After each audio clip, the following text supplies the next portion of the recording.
तो दोस्तों हम लोगों ने कल क्या देखा, बहुत कुछ देखा। कल एक मेरा जूनियर था, मेरे से पूछ रहा था कि कल का मैच देखेगा ना, तो बंदा बोल रहा था कि नहीं उसका फेवरेट टीम है रियल मैड्रिड, ठीक है ना। तो बोल रहा था नहीं मैड्रिड तो आउट हो गया, अब क्या ही देखेंगे। देखो चीज़ क्या है, मैं उसको बोला कि भाई एक क्लब के फैन होने से बेहतर है फुटबॉल फैन बनो यार। आप फुटबॉल देखो यार, आपका क्लब आउट हो गया तो क्या हुआ, आप ऐसे ऐसे रात आपको देखने को मिलेगा फुटबॉल में। एंड चैंपियंस लीग तो भाई कतई आप मिस नहीं कर सकते अगर आप खुद को फुटबॉल फैंस बोलते हो तो उसको बोला कि भाई तू देख यार। वो ज़्यादा नहीं 3-4 साल से फुटबॉल देख रहा है, वेरी न्यू फ़ैन है। लेकिन बंदे ने बोला ठीक है मैं देखता हूँ। फिर उसको सुबह टेक्स्ट किया, भाई क्या भैया क्या मैच देखा कल। मेरे वॉचलों में भी आया था लेकिन ज़्यादा इंटरनेट नहीं था, उसके घर पे वाईफाई नहीं है, इसलिए मैं वॉचलों नहीं देख पाता एक साथ मिल के। लेकिन वही बात है कि भाई आप फुटबॉल फैंस बनो, आपका टीम खेल रहा है कि नहीं खेल रहा है, आप मैक्सिमम फुटबॉल देखने की कोशिश करो। और चैंपियंस लीग तो आप मिस कर ही नहीं सकते मेरे भाई, क्योंकि चैंपियंस लीग में हर एक रात एक नया कहानी होता है, हर एक रात एक नए कुछ लिखा जाता है, ऐसा कुछ लिखा जाता है कि आपको भाई सरप्राइज होना ही है। आप यूसीएल देख के, इतना सालों से मैं यूसीएल देख रहा हूँ, फिर इतने सालों से मैं फुटबॉल देख रहा हूँ। I am watching football since 2005-6 season, मतलब उस तरीके से, मतलब मोटा मोटी हो गया 19-20 साल हो गया।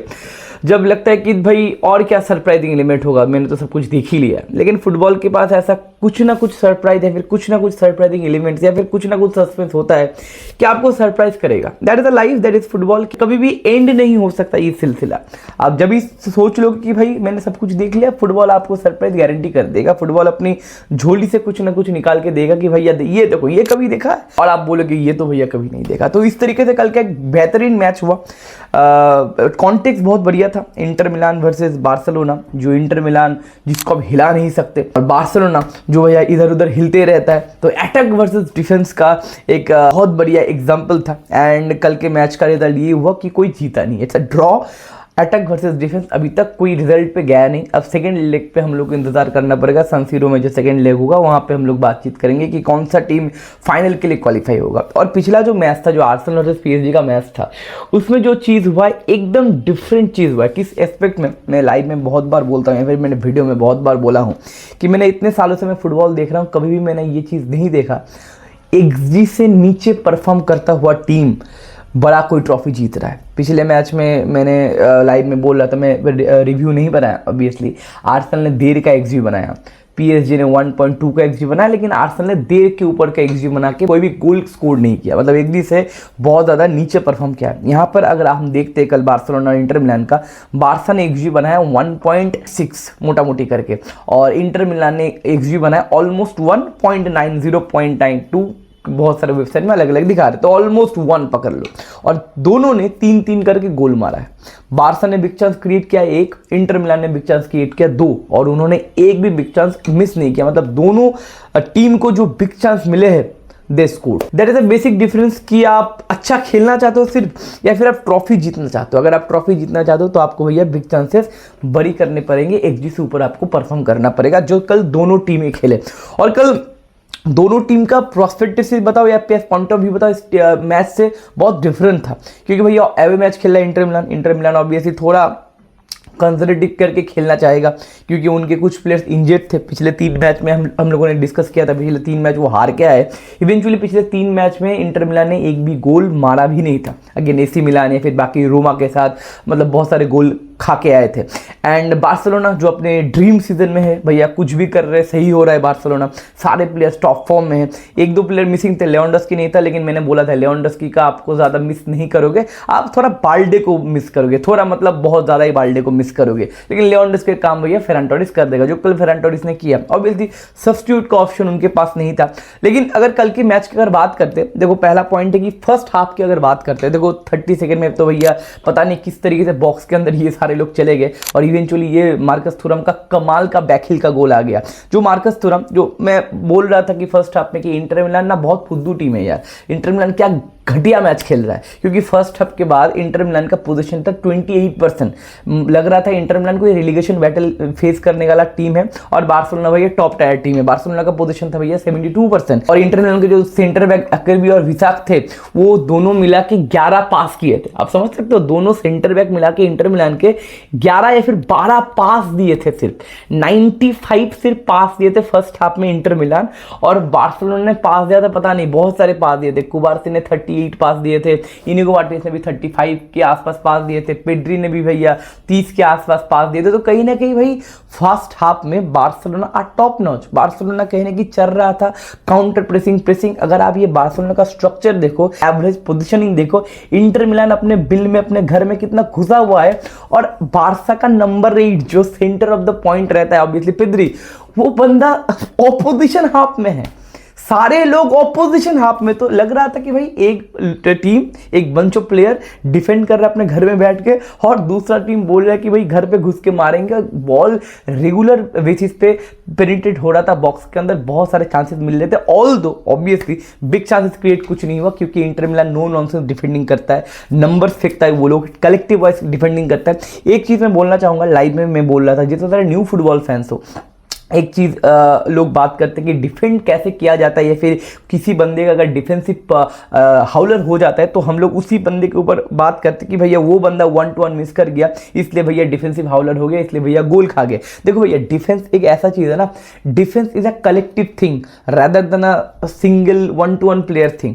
आपका डिफेंस शुरू होता है भाई आपके नंबर 9 से। एक बात बोला जाता है फुटबॉल में, आपके अटैक शुरू होता है गोलकीपर से, गोलकीपर कितना आपका विद द बॉल कंफर्टेबल है, गोलकीपर कितना बॉल रोल कर पाता है, वहां से कहने कि आपका अटैक शुरू होता है, और आपका डिफेंस शुरू होता है मेरे भाई आपके नंबर 9 स्ट्राइकर से। वो बंदा क्या ट्रैक बैक करेगा, इससे आपका डिफेंस स्टार्ट होता है। और इंटर मिलान के जो दोनों सेंटर बैक है वो ट्रैक बैक करते हैं, वो भी मेहनत करते हैं, इसलिए कहीं ना कहीं इंटर मिलान को भेदना है, फिर इंटर मिलान के प्लेयर को ऐसा डिफेंसिव वाइज खोलना बहुत ज़्यादा कठिन होता है बाकी टीम के लिए। तो भाई डिफेंसिव वाइज तो भाई कॉम्पैक्ट शेप मेंटेन कर रहे थे, लेकिन जो बारसा ने फर्स्ट हाफ में मैच दिखाया, रैदर देन मैं ये भी बोलूंगा कि भाई इंजागी बाद में बोले है कि डम्फ्रीज और मार्कस थोरम ना इंजर्ड थे, और पिछले हफ्ते में मार्कस थोरम और डम्फ्रीज दोनों ही ट्रेनिंग सेशन अटेंड नहीं किए, डायरेक्ट कल मैच में आए। तो भैया मैच फिटनेस का थोड़ा भैया प्रॉब्लम था, इसलिए थोड़ा ज़्यादा ही कंजर्वेटिव चल गए थे फर्स्ट हाफ में, लेकिन इंटर मिलान को भैया मौका मिला 2 और दोनों मौके पे बरी कर दिया। सेकंड गोल भी ऐसा पड़ा, कॉर्नर मिला, और हम लोग बात कर रहे थे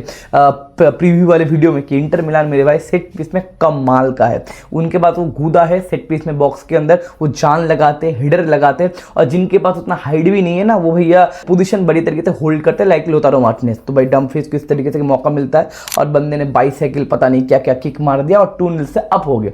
देखो 2-0 से जब अप हो गए, बहुत सारे लोग सोच सकते हो कि भैया अब तो बार्सिलोना पीछे रह जाएगा, लेकिन मेरे भाई बार्सिलोना इस तरीके से कैरेक्टर दिखाया। सेल्टा विगो का मैच मेरे को याद आता है, एथलेटिको मैड्रिड का मैच मेरे को याद आता है, एल क्लासिको मेरे को याद आता है, 2-1 से बताओ, या फिर सुपर कप के फाइनल से 1-0 से बताओ। तो बार्सिलोना इस सीजन वो डर नहीं रहा है, क्योंकि एक टीम के अंदर कॉन्फिडेंस अगर होता है ना, एक टीम के अंदर अगर मोमेंटम होता है कि हम लोग जीत रहे, तो दिमाग आपका विश्वास कर लेता है। अगर आप पीछे भी हो ना तो विश्वास कर लेता है, हाँ भैया हम लोग कम बैक कर लेंगे। It's all about the confidence, it's all about the momentum. अगर यही बार्सिलोना टीम हार के आता 3-4 मैचेस, तो कहने की विश्वास करवाना प्रॉब्लमेटिक हो जाता है। तो बार्सिलोना के पास विश्वास भी है, मोमेंटम भी है, और बार्सिलोना ने कमबैक दिखाया भी। ऑल्दो उस 2 गोल के बीच में भाई फरान टोरेस को ये मौका भी मिला था, 1-to-1 नहीं बोल सकते, बिग चांस नहीं बोल सकते, लेकिन कभी कभी अंदर चला जाता है। उसके बाद यामाल ने कटबैक करके भैया मारा था ये शॉट, पोस्ट हिट हो गया। तो हेयर अंदर कुछ मौके मिल रहे थे, पेनिट्रेट आपका रेगुलर इंटरवल में बार्सिलोना कर रहा था, बॉक्स के अंदर घुस रहे थे और पूरा हावी थे बार्सिलोना। देखो मैच देख के लग रहा था कि अभी गोल आएगा, सिर्फ ये टाइम का एक मामला है कि भैया गोल आने तो वाला है, एंड गोल आया। एंड गोल कैसे आया इसके बारे में बात करेंगे, और इसके बारे में थोड़ा बात करना पड़ेगा, लमीन यामाल के बारे में बात करना पड़ेगा मेरे भाई। 17 साल की उम्र में भाई मैं तो फर्स्ट ईयर ज्वाइन किया था कॉलेज में, केमिस्ट्री ऑनर्स लेके, एंड आप पता नहीं क्या कर रहे थे 17 साल की उम्र में, लेकिन ये 17 साल का बालक, ये 17 साल का लौंडा आग उगल रहा है मेरे भाई। बंदे के पास पर्सनैलिटी है, बंदे के पास गुदा है, बंदे के पास टेक्निक है, बंदे के पास विजन है, बंदे के पास बहुत सारे एंगल्स है, बंदे के पास टेक्निकली सुपीरियरिटी है। क्योंकि 17 साल की उम्र में मेरे को नहीं लगता मैंने इतना पॉलिश्ड फुटबॉलर देखा है। 17 साल की उम्र में अगर मैं बोलता हूं तो वेन रूनी को मैंने देखा है 17 साल की उम्र में, पूरा एकदम चीता प्रोफेशनल लेवल पे। फिजिकल बताओ, गूदा बताओ, मेहनत करना बताओ, लेकिन टेक्निकल एस्पेक्ट से आई थिंक रूनी से काफ़ी ज़्यादा ही आगे है लमीन यामाल। कि बंदे का अगर 6 ड्रिबल बंदे ने मारा इंटर मिलान के साथ, इंटर मिलान के साथ। कैन यू इमेजिन, इंजागी बोलते भैया मैंने 8-9 साल से मैं कोचिंग कर रहा हूँ, मैंने लामिन यामाल जैसा प्लेयर मेरे भाई नहीं देखा। 17 साल की उम्र में इस तरीके से जो रोल कर रहा है बंदा। आपके राइट हैंड साइड पे डिमार्को और मख्तारियन दोनों मिलकर डबल डाउन कर रहे थे, नहीं हो रहा था भाई। जो गोल मारा उसके बारे में हम लोग बात करेंगे, उसमें डिमार्को और मख्तारियन ने थोड़ा लूज ले लिया, वहाँ पे ज़्यादा अच्छा कर सकते थे, थोड़ा स्पेस दे दिया, लेकिन उस पॉकेट ऑफ स्पेस को उस तरीके से मैनिपुलेट करके कट इन करके उस तरीके से कर्ल मेरे भाई मेसी का स्वाद तो थोड़ा बहुत आ ही गया है आपको। एंड इंजागी बोलते भैया अगले मैच में मैं वहाँ पे 2 नहीं 3 मैन कहीं ना कहीं उनके उसके अगेंस्ट में लगाऊंगा, बास्तोनी भी तो रखीजिएगा। अब लग रहा है कि बास्तोनी को भी आना पड़ेगा, क्योंकि भाई डिमार्को और मख्तारियन का बस की बात नहीं था भैया। 2-3 बहुत ज़्यादा मौके बन रहे थे एंड वहाँ पे कहीं ना कहीं हैंडल नहीं कर पाते। सिंपल चीज़ है मेरे भाई, लामिन यामाल को हैंडल नहीं कर पा रहे थे। Obviously we know that Dimarco defensive ability के लिए जाना नहीं जाता, लेकिन भैया एक 17 साल का बंदा अगर इस तरीके से मैच कंट्रोल करता है एक विंग से, तो आपको क्रेडिट देना पड़ेगा मेरे भाई। तो मैंने जो बता रहा था 6 ड्रिबल 8 डुअल विन भी बंदे ने किया, 2 की पासेस 1 गोल, ये भी इंपॉर्टेंट है मेरे भाई। 102 टचेस 102 टचेस अगर आपका कोई अटैकर लेता है, विंगर लेता है, 17 साल का विंगर लेता है मेरे भाई, तो कहना पड़ेगा he is a biggest talent in the world right now. Not a best player, obviously polish होना बहुत ज़्यादा अभी बाकी है, फिनिशिंग एबिलिटी बताओ और भी कुछ एस्पेक्ट में बताओ, वो अलग बात है, क्योंकि 17 साल का है, पॉलिश तो हो ही नहीं सकती, इट्स इम्पॉसिबल। लेकिन जो टैलेंट है मेरे को लगता है ये दुनिया का बेस्ट टैलेंट है मेरे भाई, after Lionel Messi I think far best talent है भाई। मुसियाला भी है भाई, यहाँ पे एम्बापे था, हम लोग देखे थे 6-7 साल पहले। वेन रूनी मैंने बात किया, उसके बाद और अगर टैलेंट की बात बोले फ्लोरियन विट्ज भी है, जूड बेलिंगम भी है, पेड्री भी था या फिर पेड्री भी है 20 साल की उम्र में। 17 साल की उम्र में पेड्री को हम लोगों ने देखा था 17-18 साल की उम्र में। लेकिन चीज़ क्या है कि 17 साल की उम्र में आई डोंट थिंक सो कि इस तरीके से हम लोगों ने टैलेंट नोटिस किया है। फिर 15-20 साल से जो फुटबॉल देख रहे हैं, मैं उनसे भी पूछना चाहूँगा कि आपको कुछ याद आता है कि 17 साल की उम्र में ऐसा कोई प्लेयर इतना ज़्यादा टेक्निकल एबिलिटी वाला, इतना ज़्यादा पर्सनलिटी वाला बड़े मैच में टर्न अप करता है मेरे भाई। ये कटबैक करके जो गोल, ये हम लोगों ने पहली बार नहीं देखा। यूरो के भाई उस मैच से देख रहे हैं, यूरो में फ्रांस के खिलाफ बंदे ने गोल मारा था, उसके बाद एल क्लासिको में एसिस्ट 2 एसिस्ट मार के आया बंदा, 2 ट्रॉफी जीत के आया बंदा, बड़े मैच में बंदा टर्नओवर करता है। एंड सबसे इंपॉर्टेंट चीज़ है कि बड़े टीम के साथ भी बंदा डरता नहीं अपने आप को एक्सप्रेस करने के लिए। ऐसे बहुत सारे बड़े टैलेंट या फिर बड़े प्लेयर्स भी होते हैं दुनिया में जो बड़े मैच में थोड़ा हम्बल हो जाते हैं, बड़े मैच में थोड़ा कंफ्यूज हो जाते हैं। ये बंदा बड़े मैच में 17 साल की उम्र में बंदा टर्न अप कर रहा है, तो आप सोच के देखो आने वाले 2-3 साल बाद बंदे का मेंटेलिटी जब पॉलिश्ड हो जाएगा और भी ज़्यादा एक्सपीरियंस आ जाएगा, तब ये बंदा कितना आग उगलेगा। आई नो दैट 17 साल की उम्र में ये कर रहा है, 2 साल बाद अगर इंजरी वगैरह हो गया तो, 2 साल बाद अगर फॉर्म डिप हो गया तो हो सकता है। अंशु फाती भी ये कर रहा था अपने पहले हाफ ऑफ द करियर में, लेकिन उसके बाद बंदे का गड़बड़ हुआ। लेकिन भाई लामिन यामाल कुकिंग समथिंग मेरे भाई, he is a best talent, best player अगर नाम है बोलूं, best talent in the world right now by far. आसपास भैया कुछ नहीं है। तो भैया लामिन यामाल ने अपना कारनामा दिखाया। उसके बाद सेकंड गोल बहुत मजेदार आया, पेड्री ने भाई ढूंढा रफीना को। पेड्री भैया आप लामिन यामाल को बात करते करते best player in this Barcelona team आप भूल नहीं सकते, या फिर most important player in this Barcelona squad आप उनका नाम भूल नहीं सकते, ऑब्वियसली पेड्री गोंजालेस। बंदे ने कितना पासेस कल दिए हैं पेड्री मेरे भाई, पेड्री ने मेरे भाई कल 92 पासेस ट्राई किए और 95% एक्यूरेसी के साथ 87 पासेस बंदे ने कंट्रीब्यूट की है। तो ऑब्वियसली मेन प्लेयर भैया बेस्ट टैलेंट हो सकता है, लेकिन अगर पेड्री को निकाल लो ना मेरे पे, तो भैया पूरा प्लेइंग 11 कोलैप्स कर जाएगा। तो पेड्री का जो प्रेसिंग काउंटर प्रेसिंग था वो तो भाई बहुत बार बोल दिए, इस मैच में भी तो कुत्ते की तरह बंदा प्रेस कर रहा था, और 72% पोजीशन 90 मिनट्स के बाद भी था। आप जान ही चुके हो भैया, एक टीम भैया प्रेस कर रहा था, काउंटर प्रेस कर रहा था, बॉल चला रहा था, और दूसरा टीम भैया शांति से डिफेंड कर रहा था और अपना मौके का इंतजार कर रहा था, और जब मौका मिलता है तब ये लोग चौका मारते हैं, उसके बारे में बात करेंगे। लेकिन पेड्री ने भाई रफीना को इस तरीके से ढूंढा, रफीना ने भैया इस तरीके से हिडर दिया कि फेरन टोरेस के लिए भैया 1-1 हो गया, एंड फेरन टोरेस ने भैया टैप इन गोल मार दिया। ये गया था दूसरा गोल। तीसरा गोल आपके रफीना का आया, बैंगर आया भैया। एक गोल डम्फ्रीज ने मारा था वहां पे कॉर्नर पे, हकन चानलू ने भैया बहुत बढ़िया कॉर्नर सेट पीस लिया। आप जानते हो मैंने बार बार बोला था लाइव में कि चानलू का मेरे भाई बैंगर, सेट पीस, कॉर्नर्स काफी किफायती है, काफी खतरनाक खतरनाक है एंड हिट पे भाई मार सकता है बंदा, किसी के सर के ऊपर मार सकता है। मैंने बोला ना क्लिनिकल, कितना क्लिनिकल आप हो सकते हो। सेट पीस इंटर मिलान का खतरनाक है, 2 सेट पीस मिले, मतलब 2 कॉर्नर्स मिले एंड दोनों कॉर्नर्स में भैया गोल स्कोर कर दे। तो आपको इस तरीके से क्लिनिकल बनना पड़ेगा, नहीं तो बड़े मैचेस स्पेशली चैंपियंस लीग आप जीत नहीं सकते मेरे भाई। तो तीसरा गोल इस तरीके से हुआ एंड डमफ्रीज का जो तीसरा गोल बार्सिलोना का था ना, मैं बहुत ज्यादा गुस्सा या फिर मैं ज्यादा डिसअपॉइंटेड था डमफ्रीज से। बंदा एक गोल देने के बाद थोड़ा सा ओवर कॉन्फिडेंट हो जाता है एंड यहाँ पे एक शेकी कॉर्नर दे देता है, थोड़ा स्लॉपी कॉर्नर दे देता है। ये कॉर्नर नहीं देना चाहिए था, डमफ्रीज कुड डू बेटर। और कहने की ओवर कॉन्फिडेंस होता है ना कि मैंने 2 गोल एक असिस्ट मार दिया तो मैं एक छोटा मोटा गलती कर ही सकता हूं, लेकिन यहाँ पे कॉर्नर जीते बार्सिलोना। और मैंने कहा था, मैंने जो जब रिएक्शन दिया था मैंने टाइम्स पे, आप देख लेना, मैंने बोला था कि आप छोटे छोटे चीज भी आप गलती नहीं कर सकते, आप चैंपियंस लीग का सेमीफाइनल खेल दो, क्योंकि छोटे छोटे चीज से यहाँ पे डिसाइड होता है कौन आगे जाएगा और कौन एलिमिनेट होगा। वहां पे रफीना को मौका मिलता है, यमाल ने वहां पे डमी करते हैं, यमाल छोड़ता है भैया, तो कहीं ना कहीं वहां पे भी यमाल का थोड़ा कॉन्ट्रीब्यूशन है और रफीना बैंगर मारता है और इवेंचुअली उसका गोल नहीं होता, सोमार का वो ओन गोल होता है। इस तरीके से 3-3 आई डोंट थिंक सो मेरा प्रेडिक्शन था कि 3-1 फॉर बार्सिलोना, लेकिन सेमीफाइनल है, इंटर मिलान है, इसलिए मैंने 2-1 फॉर बार्सिलोना बोला था कि भाई डिफेंसिवली वो बहुत तगड़े होंगे एंड कहने की एक गोल तो मार्कस थुराम बताओ या फिर चानल्लू बताओ, ये लोग तो एक गोल मार ही देंगे, एक गोल का कंट्रीब्यूशन ले देंगे एंड 2 गोल बार्सिलोना 2-1 था। लेकिन 3-3 6 गोल मैंने तो भैया प्रिडिक्ट नहीं किया था। बहुत सारे लोग हमारे कमेंट सेक्शन में आए थे, बहुत सारे लोग वोट भी किए थे, लेकिन आई डोंट थिंक सो कि भाई किसी ने 3-3 का एक 6 गोल का गोल गलोर किसी ने प्रिडिक्ट किया होगा, क्योंकि इंटर मिलान भी डिफेंसिव कंपोजर रखता है एंड बार्सिलोना भी कतल फॉर्म में है। इंटर मिलान 3 गोल मारेगा बार्सा के खिलाफ, आई डोंट थिंक सो। अगर इंटर मिलान की बात कर तो डमफ्रीज भैया कल काफू बने पड़े थे, भाई क्या ही कर रहा था, बंदे ने 2 गोल और 1 असिस्ट मारा। बंदे के पास भी वो गूदा था, ऑफ द बॉल मूवमेंट काफी बढ़िया था,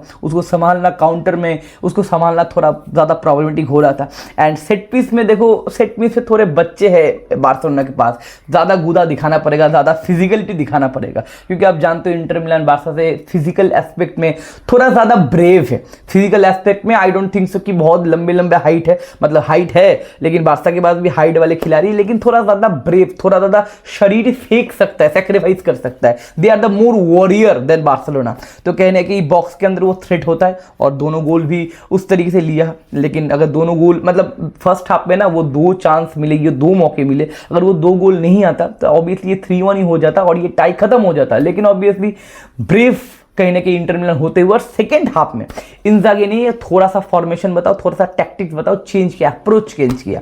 पहला पॉइंट है कि कुंडे इंजर्ड हो गया, इसलिए कहीं ना कहीं यमाल का थोड़ा कटआउट होगा। मैंने बोला था कि रफीना और यमाल दोनों अच्छे खेलते तब जब उनके पीछे उनके जो बैक्स होते हैं, बाल्डे होता है या फिर आप कुंडे होता है। रफीना का गेम थोड़ा ऑफ सीजन क्यों जा रहा है, मतलब पिछले 3-4 मैच है, क्योंकि बाल्डू नहीं है मेरे भाई, क्योंकि football is all over the partnership. अकेले अकेले विंगर्स उतना कुछ कर नहीं पाता, उसको चाहिए पार्टनर। आज जावी क्यों है, उसके पास इनिएस्टा था, आज इनिएस्टा क्यों है, उसके बाद जावी था। कृष्ण राधा तो भी जावी इनिएस्टा। तो कहने कि आपको पार्टनर की जरूरत है। कुंडे जब इंजर्ड हुआ उसके बाद हाफ टाइम के बाद भैया यमाल थोड़ा सहमे लग रहे थे। इंडिविजुअल ब्रिलियंस तो कुछ दिखा रहा था, लेकिन फर्स्ट हाफ में जिस तरीके से खतरनाक था यमाल, उस तरीके से थोड़ा बहुत प्रॉब्लमेटिक क्रिएट हो रहा था। एंड बाल्डे के लिए भाई रफीना तो थोड़ा ऑफ लग रहा था। और जेरार्ड मार्टिन के अगर बात करूं, जेरार्ड मार्टिन ने कल 5 एरियल डुएल ट्राई किए, बंदे ने एक भी एरियल डुएल जीता नहीं। तो लेफ्ट बैक का जो प्रॉब्लम है भैया कल के मैच में क्लियर कट दिख रहा था। रफीना ने जो गोल मारा, जो ओन गोल, वो इंडिविजुअल ब्रिलियंस था, वो टिपिकल रफीना वाला गोल नहीं था। तो रफीना को जो स्पेसेस मिलते हैं, देखो बाल्डे क्या करता है, बाल्डे ना पिच को थोड़ा खींचता है, वाइट खींचता है, और रफीना इनसाइड आने का या फिर आपको सेंट्रल चैनल में आने का बंदे को मौका मिलता है, लेकिन जेरार्ड मार्टिन वो कर नहीं सकता। और ओवर रफिंग रन तो भैया छोड़ ही दो। तो कहने के डिफेंसिव वाइज काम करता है, लेकिन बंदे ने कल एक भी एरियल डुएल नहीं जीता। लेकिन एक पॉजिटिव पॉइंट है बार्सिलोना के लिए कि अगले मैच में बाल्डे बैक आ जाएगा, तो रफीना को गारंटी आप फटते हुए देखोगे। ऑल्दो इंटर मिलान के होम पे मैच है, तो भैया वहां पे थोड़ा मामला घपलाबाजी हो सकता है, लेकिन भैया रफीना का गेम अगले लेग में ज्यादा अच्छा होगा। और कुंडे अवेलेबल नहीं होगा मेरे भाई, तो एक बंदा आया तो दूसरा बंदा चला गया, तो यमाल थोड़ा न्यूट्रलाइज हो सकता है आने वाले मैच में। वो इंडिविजुअल ब्रिलियंस से जो काम करेगा वही काम करेगा, लेकिन वो पार्टनरशिप, वो ओवरलैपिंग रन हम देख नहीं सकते। एरिक गार्सिया वहां पे काम करेगा राइट बैक के ऑप्शन में। तो भैया इस तरीके से इंजरी का कुछ रिपोर्ट है, और इंटर मिलान का भी एक इंजरी का रिपोर्ट है, दैट इज लोटारो मार्टिनेज भी अगले मैच में नहीं आएंगे। तो कहने की एक बड़ा धक्का लग चुका है इंटर मिलान को, उनके जो मेन गोल स्कोरर है वो भैया नहीं रहेंगे। अब चीज क्या, सेकंड हाफ में जो इंटर मिलान ने ग्रो किया वो भी काबिल तारीफ है।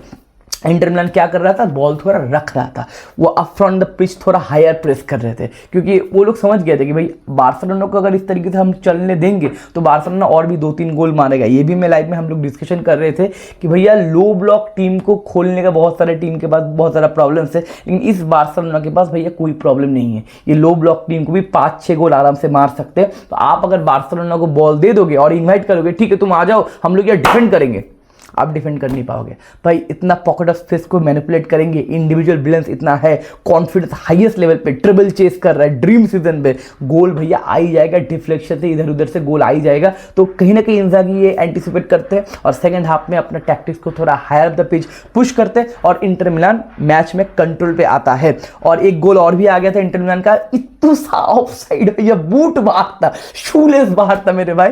तो भैया नहीं तो भैया ये 4-3 हो जाता, इवेंचुअली इंटर मिलान ये मैच जीत जाता। लेकिन ये मैच जैसा हुआ है ना, ये 3-3 ड्रॉ ही डिजर्व करता है, क्योंकि कोई भी आगे नहीं था, कोई भी पीछे नहीं था। बार्सिलोना जो करना चाहता था वही करके गया, इंटर मिलान भी जो करना चाहता था वही करके गया। इवेंचुअली आप अगर बोलो भाई कौन आगे है, I think obviously away match में अगर कोई टीम ड्रॉ करता है तो इवेंचुअली मेंटली वही जीतता है। तो इंटर मिलान मेरे भाई आगे है। लेकिन सान सिरो में आपको क्या एक्सपेक्टेशन है कि बार्सिलोना एकदम खलबली हो जाएगा, मतलब कुछ कर ही नहीं पाएगा? नहीं मेरे भाई, बार्सिलोना सबसे बेस्ट सीजन में है। इंटर मिलान का भाई सीजन थोड़ा ऊपर नीचे हो गया, अभी सेकंड पोजीशन में सीरिया में, एंड उनका जो कोपा इतालिया वो भी हार चुका, मतलब ट्रेवल का सपना चूर चूर हो गया है उनका।